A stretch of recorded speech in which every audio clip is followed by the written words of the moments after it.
Bonjour à tous, et bienvenue pour ce point sur l'actualité des derniers jours. Nous abordons aujourd'hui les faits marquants qui touchent directement les Français, des conséquences de la canicule avec 90 décès par noyade aux évolutions législatives concernant l'euthanasie. Le paysage politique est marqué par l'anticipation de la présidentielle de 2027 et des enquêtes judiciaires en cours. La sécurité reste une préoccupation centrale, avec des incidents violents et l'explosion du marché des données volées. Nous ferons également le point sur la souveraineté et l'ordre public, et les questions cruciales qui touchent à l'identité française. Des informations brutes, sans filtre, pour comprendre la réalité de notre pays. Impact direct sur les Français. La canicule actuelle a des conséquences immédiates et dramatiques sur la santé publique en France. La ministre Marina Ferrari a communiqué sur RMC Info un chiffre alarmant, 90 morts par noyade ont été recensés depuis la mi-juin. Ce bilan met en lumière les risques accrus liés aux fortes chaleurs et la nécessité d'une vigilance constante, y compris dans les zones de baignade surveillées. Ces décès ne sont pas de simples statistiques, ils représentent des vies perdues, des familles endeuillées, et posent la question de l'efficacité des campagnes de prévention et de la capacité des infrastructures à faire face à ces épisodes climatiques intenses. Sur le plan législatif, l'Assemblée nationale a adopté en troisième lecture la loi sur l'euthanasie, comme rapporté par Sirène. Cette décision parlementaire modifie le cadre légal relatif à la fin de vie en France, entraînant des implications éthiques et sociétales profondes. C'est un changement majeur qui concerne directement des milliers de Français et leurs familles, confrontés à des choix difficiles en matière de santé et de dignité. Les débats ont été vifs, soulignant la complexité du sujet et la diversité des opinions au sein de la population. Le logement insalubre continue d'affecter des résidents. Une résidence sociale située dans le 19e arrondissement de Paris, dont la conception a été assurée par l'architecte Renzo Piano, fait face à des problèmes avérés de moisissure, de fuite et d'humidité. Ce constat, relayé par FDE Souche, expose les conditions de vie dégradées pour les occupants, malgré une conception architecturale de prestige. Cela illustre les défis persistants en matière de qualité de l'habitat, même pour des constructions récentes, impactant directement la santé et le bien-être des personnes. Corinne Joly, journaliste pour RMC.fr, a soulevé une question technique mais pertinente pour de nombreux ménages. Elle s'interroge sur les bouilloires thermiques comme angle mort du diagnostic de performance énergétique, le DPE. Ce questionnement souligne les lacunes potentielles dans l'évaluation énergétique des logements, ce qui a des répercussions concrètes sur les factures d'énergie des Français et sur l'atteinte des objectifs environnementaux nationaux. Une meilleure prise en compte de ces équipements pourrait influencer les calculs et les recommandations pour l'amélioration de l'habitat. La préfecture de police a émis une alerte concernant le risque accru de cambriolages estivaux, directement liés aux fenêtres laissées ouvertes par temps chaud. Cette mise en garde souligne la vulnérabilité des habitations pendant la période estivale, une période où de nombreux Français s'absentent ou cherchent à ventiler leur domicile. Les conséquences pour les victimes vont au-delà de la perte matérielle, incluant un sentiment d'insécurité et d'intrusion dans leur sphère privée. Enfin, la cybersécurité des Français est également mise à l'épreuve. Tronitalia France a été victime d'un incident de sécurité majeur, avec un accès non autorisé à des données clients. Cette information, diffusée par French Bridge et relayée par Seb Latombe, expose des informations personnelles de nombreux usagers du transport ferroviaire à des risques d'utilisation frauduleuse. Cet événement confirme la nécessité pour chaque citoyen de redoubler de vigilance face à la protection de ses données en ligne. Politique partisane. Les échéances politiques majeures se précisent. Le ministère de l'Intérieur a officialisé les dates de l'élection présidentielle de 2027. Le premier tour se tiendra le 18 avril, et le second tour est fixé au 2 mai. Cette annonce ouvre formellement la période préélectorale, qui va structurer le débat public et les positionnements des partis dans les mois à venir, avec des conséquences potentielles pour la direction du pays. Le Rassemblement national fait face à de nouvelles enquêtes judiciaires. Des perquisitions sont en cours dans les locaux du parti, sur des soupçons de détournement de fonds européens. Cette information, relayée par John de Lorraine, met en lumière la vigilance des autorités judiciaires sur l'utilisation des financements politiques. Parallèlement, d'autres perquisitions visent des prestataires du Rassemblement national, en lien avec des allégations de détournement de fonds publics qui concerneraient le président du parti, Jordan Bardella, comme l'a rapporté Sirène. Ces procédures judiciaires ont des implications directes sur l'image et la crédibilité des acteurs politiques concernés, et soulignent les exigences de transparence financière. Le président de la République, Emmanuel Macron, a tenu une réunion de suivi consacrée à la lutte contre le narcotrafic. Cette initiative, confirmée par le gouvernement français, souligne une priorité exécutive en matière de sécurité intérieure et de lutte contre le crime organisé. Elle vise à coordonner les actions des différents services de l'État pour contenir une menace qui gangrène des territoires et impacte la vie des Français. Le président Macron s'est également exprimé sur un sujet sensible, affirmant que le combat existentiel pour l'abolition de la peine de mort n'est jamais acquis. Cette déclaration, citée par le gouvernement français, intervient dans un contexte de débats sociétaux intenses, notamment suite à l'adoption de la loi sur l'euthanasie. Elle rappelle l'attachement de la France à un principe fondamental du droit international, tout en soulignant la vigilance nécessaire pour le maintenir. De son côté, Yaël Braun-Pivet, présidente de l'Assemblée nationale, a rappelé son opposition personnelle à la peine de mort, après le vote récent sur l'euthanasie, comme l'a indiqué Jeanne de Lorraine. Ces positions de figures politiques majeures dessinent les lignes de force des discussions éthiques et juridiques actuelles. Sécurité émotionnelle. Un incident tragique s'est déroulé à Paris, une femme est décédée après des tirs policiers, survenus suite à son agression avec un couteau de boucher. Les faits, rapportés par France Info et Cerfia, décrivent une intervention policière dans un contexte de violence. Cet événement met en évidence la nature parfois extrême des situations auxquelles sont confrontées les forces de l'ordre, et les conséquences dramatiques qu'elles peuvent engendrer pour toutes les parties impliquées. L'enquête est en cours pour établir les circonstances exactes de ce drame. À Monaco, un oligarque âgé de 58 ans, Vadim Ermolaev, a été blessé par l'explosion d'un colis piégé le 29 juin. L'information, diffusée par France Info et Actu 17, fait état d'un acte criminel grave ciblant une personnalité.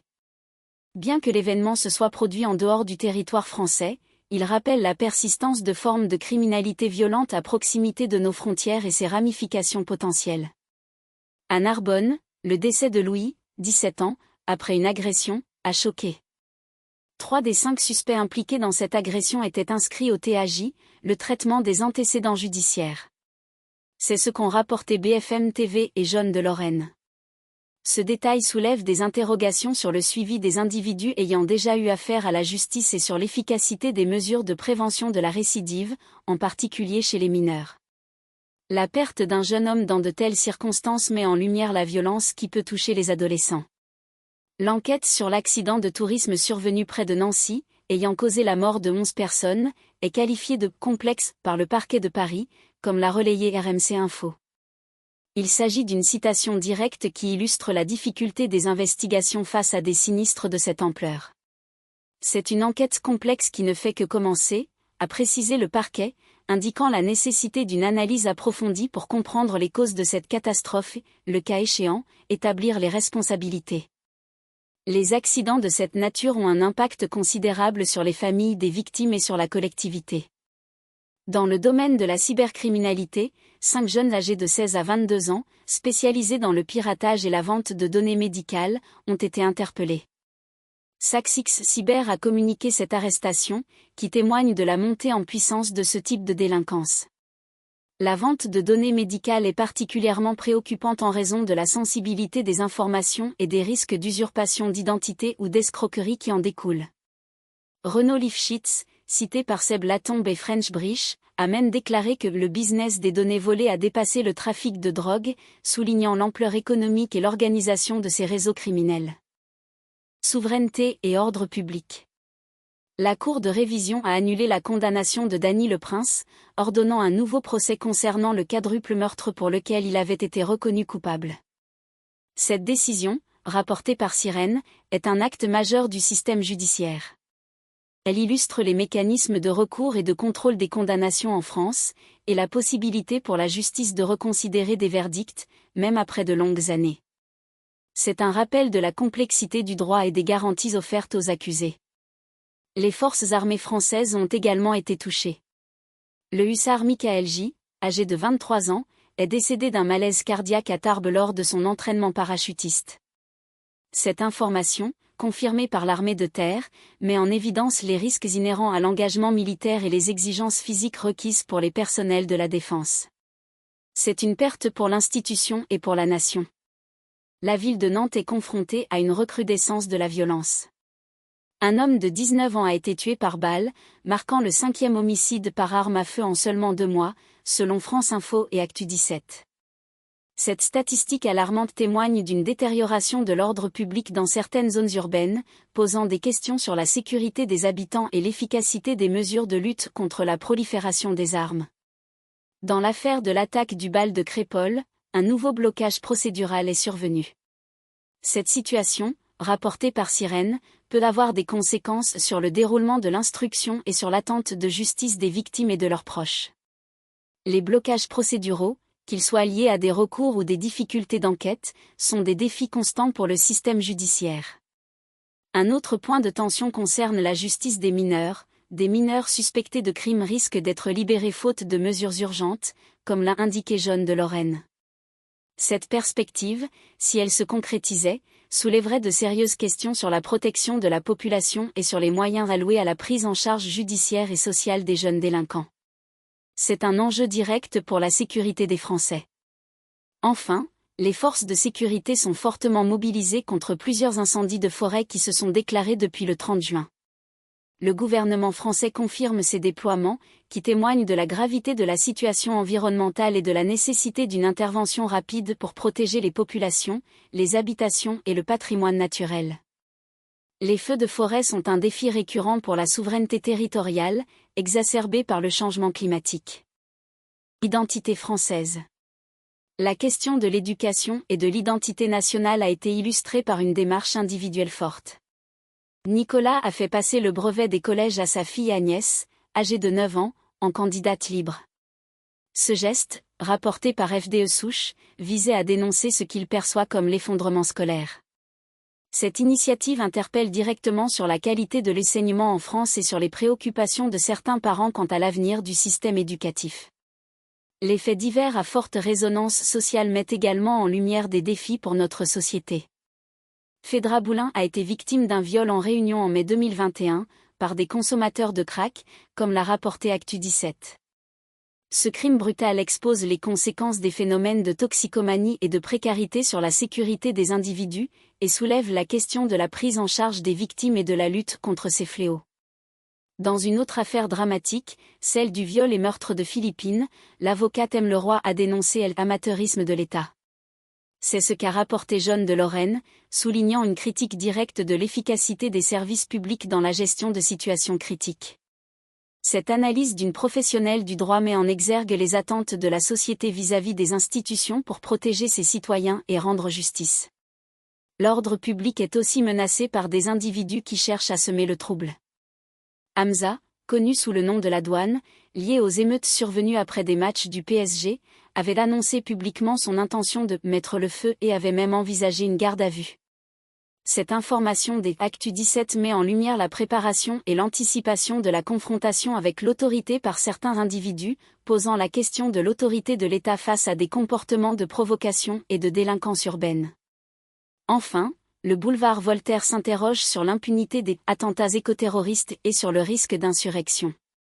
Ce point de vue, émanant d'un média identifié, soulève le débat sur la qualification de certaines actions militantes et sur la réponse apportée par l'État. Il questionne les potentielles menaces pesant sur la cohésion nationale et la perception de la justice face à différentes formes de contestation ou de violence.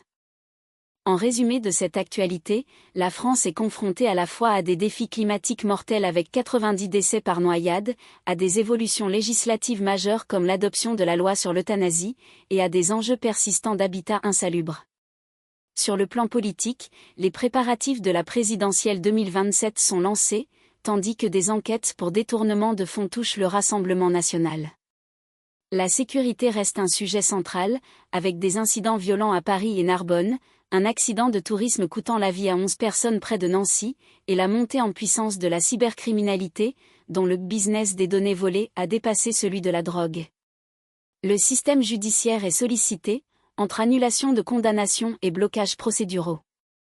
Enfin, des questions d'identité française se posent autour de l'éducation, des violences sociétales et des critiques sur l'action de l'État face à certains crimes et à des phénomènes de troubles à l'ordre public.